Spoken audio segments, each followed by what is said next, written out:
everybody. So today I'm going to be present a topic that is post-stroke complications. So mainly there are some complications which can be seen in post-stroke patients. So first there are medical complications which can be seen in stroke patient. Then there is musculoskeletal complications, and then there is some neurological neuropsychiatric complications. So I'll be telling about the medical complications. So mainly patients with stroke are at risk of developing medical complications which can be causing death or delaying their successful rehabilitation. So several studies has shown that most of 50% of stroke patients may suffer with the medical complications, so which can lead to the increased disability and poor functional outcome. So here are some of the medical complications which is mostly seen, that is aspiration and pneumonia, then cardiac complication, falls, urinary dysfunction, deep vein thrombosis, and edematous limb. So first I'll be telling about the aspiration. So aspiration and swallowing can be related because in the stroke patient they won't be able to swallow. So if they swallow, it will lead to aspiration and it may lead to chest infection. It automatically leads to pneumonia. So proper assessment of dysphagia and assessment of the aspiration should be taken for the stroke patients. So prevention of the aspiration can be like proper assessment of dysphagia. Then aspiration check. We can be using aspiration scales.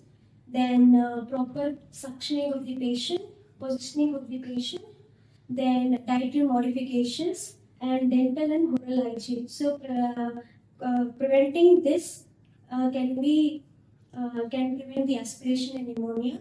So then cardiac complications. Cardiac complication may not only be the risk of the stroke, but also can lead to the complications.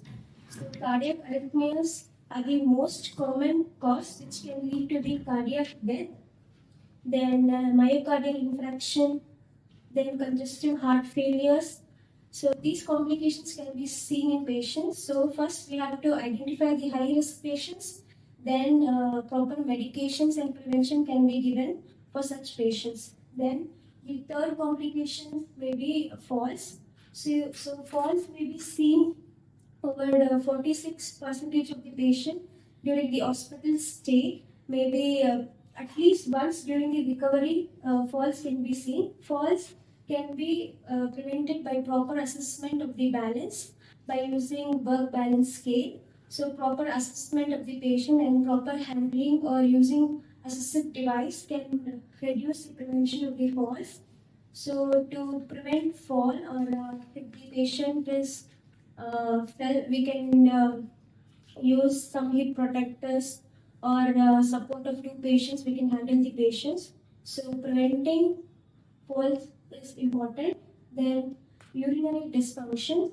So problems like infection, retention, it's seen in over 37 to 79% of stroke patients.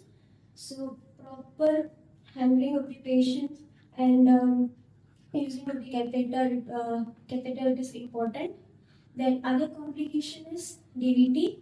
As we know, DVT is common in stroke patients, but the signs and symptoms may be seen later stages. So the high risk patients for the DVT are severe stroke or age or the obese patient. So in this patient's DVT can be seen, but the signs and symptoms can vary. That is pain, swelling, erythema. So it can be different from one patient to another. But we have to identify the risk and prevention must be taken. Like compression stockings should be used, and use of anticoagulants heparin can prevent the DVT. So next is edematous limb. That is swelling in the affected part. So most of the patients we can see swelling mainly in the affected part. So proper handling and use of the limb regularly and using compression stockings can prevent the swelling of the limb. Next, we will go to the musculoskeletal complications. So, musculoskeletal complications are the most common complication which can be seen in the stroke patients. So, which can cause severe complications related to pain, but not some are not painful but can affect the function of the patient. So the main musculoskeletal complication is pain. So the patient can feel pain after the 1 week or in the acute phase of the stroke. So shoulder pain may be it can be the most common in the stroke patients, which can reduce the quality of the life. So hemiplegic shoulder pain uh, can be of three can lead to three things, that is impaired motor control, soft tissue lesions, and altered peripheral and central nervous system activity. So in impaired motor control, we can see placidity, spasticity, and loss of motor control. So in soft tissue lesions, it can lead to adhesive capsulitis, myofascial pain, and rotator cuff pathologies. So, in altered peripheral and CNS activity, there can be altered sensation of the patient and other related nerve related issues. So, these are the musculoskeletal complication. So, even shoulder subluxation is very common in patient. So, proper handling of the patient, positioning of the patient is very important during this time. So the last one is depression and other neuropsychiatric condition. So depression is the most common psychiatric condition after the stroke. It should be properly diagnosed once the patient is having depression because it can lead to other psychiatric issues. So other psychiatric neuropsychiatric complications or neuropsychiatric complications are anosmia. So basically anosmia is a person will not be aware of his part or aware of what condition is having. For example, if his one limb is affected, he won't be able to recognize that limb. So this can be seen in many stroke patients.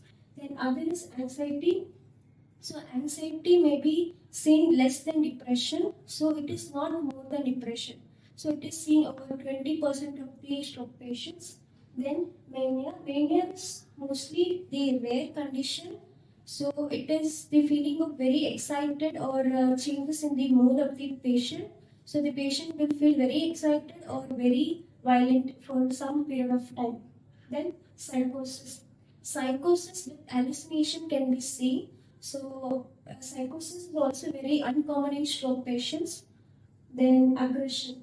Aggression and anger can be seen in stroke patients. So the patient will be very angry or the patient expression or he'll be going to hurt somebody. So that is these psychiatric conditions can be seen in stroke patients. So other complications are fatigue, sleep disturbance, malnutrition, and bowel and bladder problems. So stroke patients mainly they will be fatigued due to not eating properly because of swallowing difficulties.